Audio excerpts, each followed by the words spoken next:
Bismillahirrahmanirrahim. Assalamualaikum warahmatullahi wabarakatuh. Siapa yang tak kenal dengan Abdullah ibnu Abbas? Ia adalah seorang sahabat dan juga sepupu dari Nabi Shallallahu Alaihi Wasallam. Seorang ahli tafsir nomor wahid yang pernah didoakan langsung oleh baginda Nabi. Sebelum lanjut video ini, silakan tekan tombol subscribe agar kalian tidak ketinggalan kabar-kabar Islami yang bermanfaat lainnya. Satu lagi, tonton video ini sampai selesai biar kalian gak salah paham. Diriwayatkan di suatu hari, Khalifah Umar ibnu Khattab membawa Ibnu Abbas ke dalam kelompok para tetua yang pernah ikut dalam perang Badar. Ada dari mereka para sahabat yang bertanya bahwa mengapa orang seusia Ibnu Abbas dimasukkan ke dalam golongan kelompok mereka. Mereka mengatakan bahwa banyak juga anak-anak yang seusia dengannya. Lantas sang Khalifah Umar pun menjawab pertanyaan mereka. Ia mengatakan bahwa mereka para sahabat telah mengetahui kelebihan yang dipunyai oleh Ibnu Abbas. Lalu pada suatu hari Khalifah Umar mengundang mereka dan ia mengajak lagi Ibnu Abbas bergabung bersama dengannya.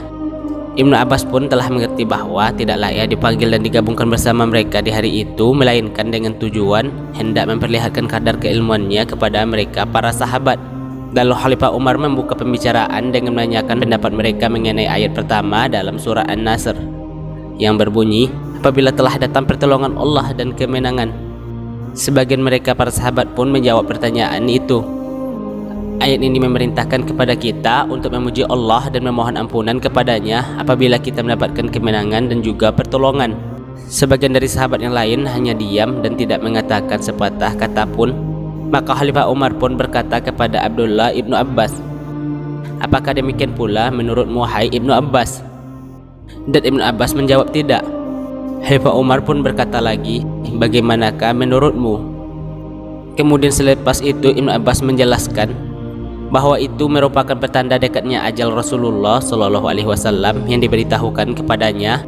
Allah Subhanahu Wa Taala telah berfirman, apabila telah datang pertolongan Allah dan kemenangan, maka itulah alamat dekatnya ajalmu. Maka bertasbihlah dengan memuji Tuhanmu dan mohon ampunlah kepadanya, sesungguhnya Dia Maha Penerima Taubat.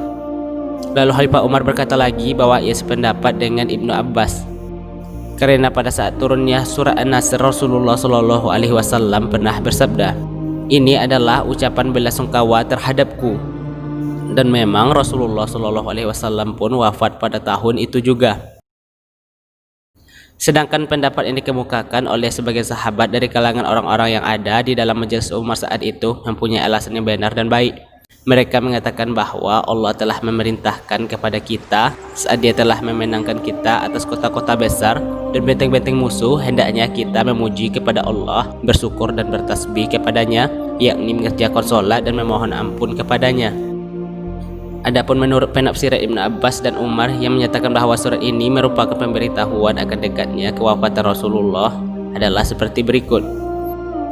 Ketahuilah bahwa apabila aku taklukkan kota Makkah untukmu, karena ia adalah kota yang telah mengusirmu dan manusia mulai memasuki agama Allah secara berbondong-bondong, maka sesungguhnya kami akan selesaikan tugasmu di dunia. Karena itu bersiap-siaplah kamu untuk datang menghadap kepada kami. Sungguh negeri akhirat itu lebih baik bagimu daripada dunia.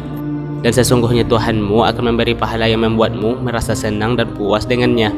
Karena itulah maka disebutkan oleh firman-Nya, maka bertasbihlah dengan memuji Tuhanmu dan mohonlah ampunan kepadanya, sesungguhnya Dia adalah Maha Penerima Tobat. Ibnu Abbas yang mengatakan bahwa ketika turun surah An-Nasr yang merupakan berita tentang dekatnya masa kewafatan Rasulullah, sesudah itu beliau kelihatan lebih meningkatkan kesungguhannya dalam urusan akhirat. Dan sesudah itu Rasulullah juga bersabda, telah datang kemenangan dan telah datang pertolongan Allah dan telah datang penduduk Yaman.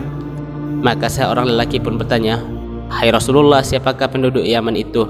Lantas Rasulullah Shallallahu Alaihi Wasallam pun kemudian bersabda, mereka adalah kaum yang berhati lunak dan berwatak lemah lembut.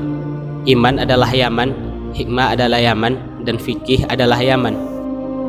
Setelah turun surah An-Nasr ini, beliau selalu memperbanyak bacaan Subhanaka Allahumma Rabbana wa bihamdika Allahumma ighfirli innaka antat tawwabur rahim.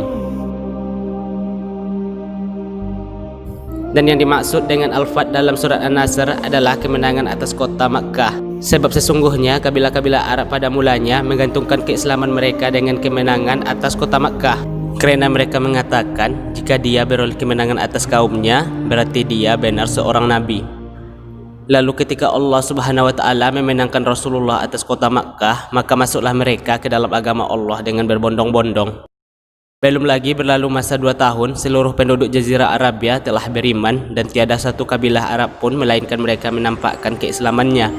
Segala puji dan harapan hanyalah dipanjatkan bagi Allah Subhanahu wa taala. Ketika kemenangan atas kota Makkah diraih oleh kaum muslimin, maka semua kaum berlomba-lomba menyatakan keislamannya kepada Rasulullah Shallallahu alaihi wasallam. Diriwayatkan pada suatu hari, tetangga dari Jabir ibn Abdullah menceritakan bahwa ketika ia baru datang dari satu perjalanan, tiba-tiba Jabir datang berkunjung ke rumahnya. Jabir mengucapkan salam, kemudian diceritakan kepadanya tentang terpecah belahnya manusia dan hal ihwal kebid'ahan yang mereka buat-buat. Maka pada saat itu pun Jabir menangis.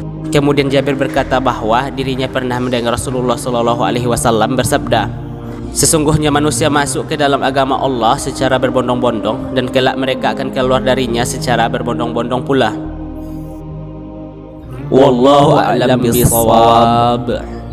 Wassalamualaikum warahmatullahi wabarakatuh.